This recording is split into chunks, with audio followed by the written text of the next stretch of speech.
When the temperatures rise, it's not uncommon to see signs of sticking, swollen wood doors around your old house. And sometimes a little sanding's all it needs, but that's not always the case every time.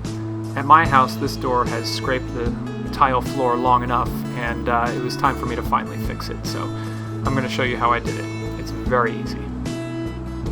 You can start by prying the hinge pins out. Careful, they might jump away.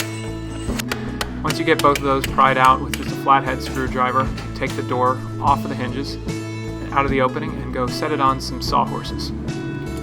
Now the bottom of my door was sticking and it only needed just a little bit cut off, so that's what we're going to do here. I make sure my sawhorses are at the very ends of the door so that you've got good balance. The system I'm using is the Kreg Accu-Cut jig. It's super easy. You've got this little foot that goes onto just about any circular saw.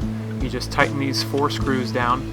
There's a little bit of setup at the beginning. You can check out Craig's website to see how it works. And I set my guide track up on the door, line it up so I'm shaving off just about 1/8 of an inch, and make a nice straight cut.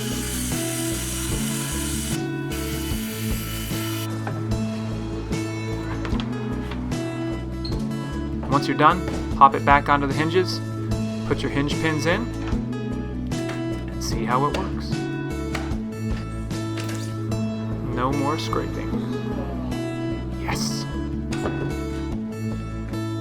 For more tips like this, be sure to subscribe to my channel by clicking the logo in the center of the screen. And check out the other great videos I have to help you DIY better. For the full post, check out the description below.